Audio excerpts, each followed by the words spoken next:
Star Kannada ನ್ಯೂಸ್ಗೆ ಸ್ವಾಗತ. ನಾನು ನಿಮ್ಮ ರವಿಕುಮಾರ್ ಬಡಿಗೆರೆ. ಬಾಗಲಕೋಟೆ ಜಿಲ್ಲೆಯ ಜಮಖಂಡಿ ತಾಲೂಕಿನ ಕೊನ್ನೂರು ಗ್ರಾಮದಲ್ಲಿ ಹಿಂದೂ ಮುಸ್ಲಿಂ ಭಾವೈಕ್ಯತೆ ಹಬ್ಬಗಳಲ್ಲಿ ಪ್ರಮುಖವಾದಂತಹ ಮೊಹರಂ ಹಬ್ಬವು ಅತ್ಯಂತ ವಿಜೃಂಭಣೆಯಿಂದ ಮತ್ತು ಸಡಗರ ಸಂಭ್ರಮದಿಂದ ಯಾವುದೇ ಜಾತಿ ಧರ್ಮ ಭೇದವಿಲ್ಲದೆ ಈ ಒಂದು ಮೊಹರಂ ಹಬ್ಬವು ಪ್ರತಿ ವರ್ಷದಂತೆ ಈ ವರ್ಷವೂ ಕೂಡ ಅತ್ಯಂತ ಸಡಗರ ಸಂಭ್ರಮದಿಂದ ಆಚರಿಸಲಾಯಿತು.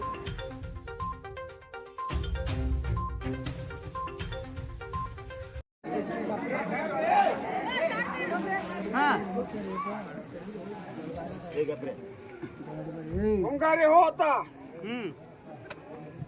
ಹಿಂಗಾರಿ ಕಡ್ಲು ಮಾಡ್ಲೈತಿ, ರೋಗ ಹಚ್ಚೈತಿ. ನಾ ಅಂದವನರಕ್ಕ ನೋಡ್ಕೊಂಡು ಮಾಡ್ರಿ, ಉಳಿಸ್ಕೊಂಡಾಗ ಏನಲ್ಲ ಎಲ್ಲ ನಿನ್ನ ಕೈಯಾಗ ಕೊಟ್ಟೈತಪ್ಪ. ಮತ್ತೆ ಎಲ್ಲ ಮಾಡ್ತಾನ.